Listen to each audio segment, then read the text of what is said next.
Salam değerli izleyiciler, değerli futbol severler, her birinizi hoş gördük. Qarabağ komandası sən neynədin, nəyi əldən verdin? Kadi Borges barəsində Krasnodar komandasının rəsmi açıqlaması var. O artıq yeni klubundadır.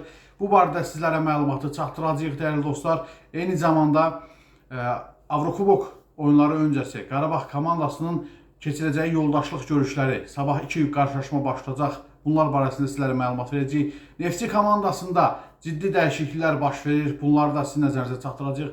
Digər komandalarımızdan da olduqca maraqlı xəbərlər var. Ümumiyyətlə gündəmdə çox maraqlı xəbərlər var. Sona qədər izləməyi tövsiyə edirəm. Videonu bəyənin, şərhlər bölümündə mütləq fikirlərinizi yazın değerli dostlar. Kanala abunə değilsinizsə abunə olub bildirişi açıq tutun. Mən isə xəbərlərə keçid alım. Qarabağ və Kadi Borges arasında gedən danışıqlar müsbət yekunlaşmayıb. Bu barədə Qarabağ komandasından Asif Əskərov xəbər verib. Onun verdiyi məlumata görə Qarabağ komandası da Kadi Borges də əslində bu transferin reallaşmasını istəyən tərəf olub. Lakin Krasnodar komandasının baxış bucağı fərqli olub. Baxış bucağı deyəndə Asif Əskərov nəyi nəzərdə tutur bilmirəm, amma artıq Kadi Borges'in yeni klubu da bəllidir. Kadi Borges Macarıstanın Ferencvaroş klubu ilə müqavilə imzalayıb. Bu barədə Krasnodar komandası sosial şəbəkə hesablarında məlumat yayıb. Məsələn, klubun Instagram səhifəsində deyilir: Braziliyalı futbolçu Kadi Borges'in Macarıstan klubu Ferencvaros'a keçidi ilə bağlı razılıq əldə olunub. 2023-cü ilin yanvar ayında Krasnodara qoşulan Kadi Borges Krasnodarın düşərgəsində 44 maçça çıxıb. Bu maçlar ərzində 7 gol vurub, 2 gol ötürməsi ilə yadda qalıb. Kadiyə təşəkkür edir və ona gələcək karyerasında uğurlar arzulayırıq. Klubun rəsmi saytında isə deyilir: Qeyri-müəyyən mövsümdən sonra Krasnodar klubu 2023-cü ilin qışında Qarabağdan 5 milyon avroya aldığı Kadi Borges'lə sərfəli şəkildə ayrıla bilib. Krasnodar 28 yaşlı Braziliyanın hüquqlarını Ferencvaros'a satışını tamamlayıb. Qarabağda futbolçu üçün müraciət etsə də Azərbaycan klubu hücuma meyilli yarı müdafiəçi üçün tələb olunan məbləği ödəyə bilməyib. Transfer marketin məlumatına görə transfer məbləği 2 milyon avro və üstəgəl 500 min avro bonus olub. Krasnodarda çıxış etdiyi 1,5 il ərzində Borges 44 oyuna çıxıb. Bu oyunlarda 7 dəfə gol vurmağı bacarıb, 4 məhsullar ötürməklə yadda qalıb. Maraqlıdır ki, klubun rəsmi saytı ilə sosial şəbəkə hesablarındakı Kadi Borges'in vurduğu qolların sayı eyni göstərilsə də, məhsullar ötürmələrin sayında fərq var. Əslində artıq bunun bir mənası yoxdur. Əsas olan odur ki, Qarabağ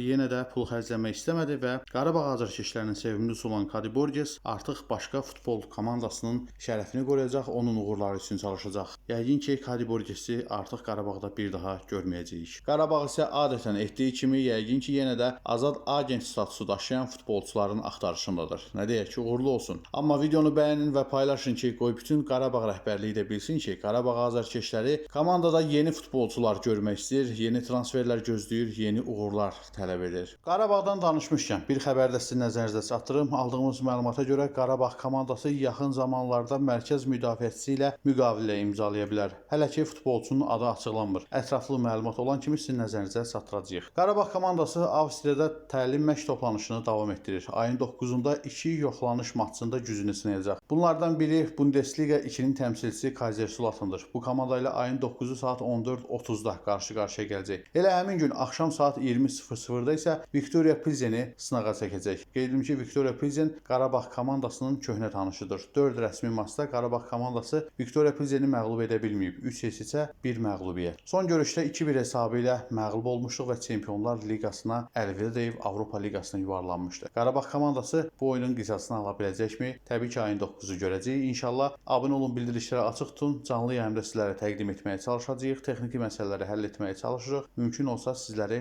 intizarda qoymarıq və həmin oyunu sizlər üçün canlı yayımlayacağıq. Bu arada Qarabağdan daha bir xoş xəbəri sizin nəzərinizə çatdırmaq istəyirəm. Beynəlxalq Futbol Tarixi və Statistikaları Federasiyası klubların yeni dünya reytinqini açıqlayıb. 504 klubun yer aldığı siyahıya Azərbaycanın 4 təmsilçisi düşüb. 14 pillə irəliləyən Qarabağ 191,25 xalla 39-cu yerdə qərarlaşıb. Zirə komandası 62,25 xalla 8 pillə irəliləyərək 361-ci yerdə, Sabah komandası 60,75 xalla 9 mövqe irəliləyərək 379-cu yerdə, Neftçi komandası 59,25 xal ilə 6 sıra irəliləyərək 397-ci yerdə yer alıb. Qeyd edək ki, dünya reytinqinə İspaniyanın Real Madrid klubu 371 xalla başçılıq edir.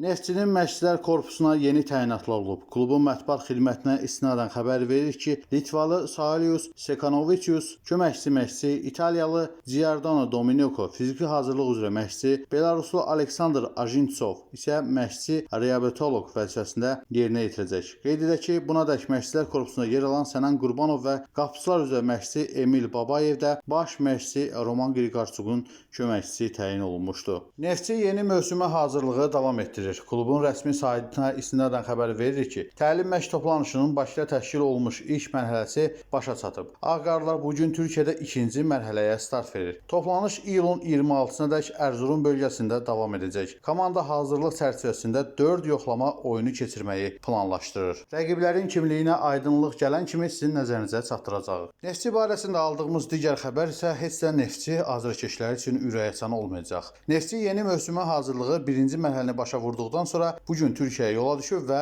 hazırlığını orada davam etdirəcək. Lakin Erzurum bölgəsində baş tutacaq təlim məşq toplanışı üçün yola düşənlər arasında İvan Brkic yer almayıb. Xorvat Həli Qalkiperin Bakıda qalması səbəbsiz deyil. Əldə etdiyimiz məlumata görə o Ağqaralılardan ayrılmağa qərar verib. 29 yaşlı futbolçu 2022-ci ilin yanvarından Neftçinin şərəfini qoruyur. Bu xəbər də rəsmi təsdiqini taparsa dərhal sizə məlumat verəcəyik. Zirənin yollara ayırdığı Vladislav Kulacın yeni klubu müəyyənləşib. Ukraynalı futbolçu Ermənistanda oynayacaq. 31 yaşlı hücumçu Punika transfer olunub. Bu barədə klubun saytı məlumat yayıb. Onunla 2025-ci ilin iyununa qədər müqavilə imzalanıb. Qeyd edək ki, Zirə bu yay Kulasla yolları ayırıb. Kəpəzdə daha 2 ayrılıq baş verib. Klubun mətbuat xidmətinə istinadən xəbər verir ki, müdafiəçi Rüfət Əhmədov və Seneqallı yarım müdafiəçi Latır Falın müqaviləsi başa çatıb. Hər iki futbolçu komandanı tərk edib. Bununla da bu yay Kəpəzdən ayrılan futbolçuların sayı 10-a çatıb. Buna qədər Elçin Əlicanov, Vüsal Məsimov, Martins Junior, Mati Kverkvelya, Adama Niane,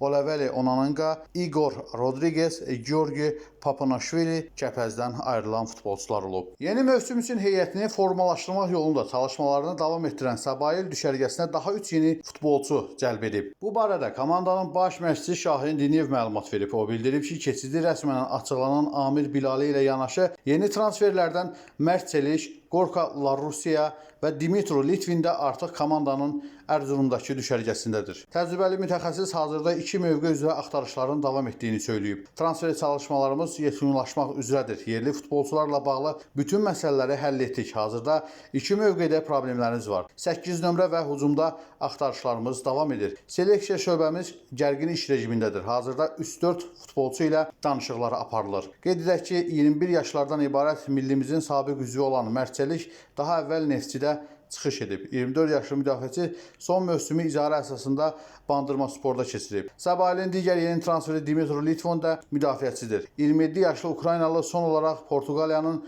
Lusitania klubunda çıxış edib. Daha əvvəl isə A5 Fafe, Benfica B, Zarya, Olimpik Donetsk, Akron, Ska Khabarovsk və Klaksvik klublarında oynayıb. Gorka Larusiyanın mövqeyi isə yarım müdafiədir. 31 yaşlı İspan vətənində Gernika, Real Union, Ameribeyta komandalarında forma geyinib. 2022-ci ildə Buxarest Dinamosuna transfer olunub.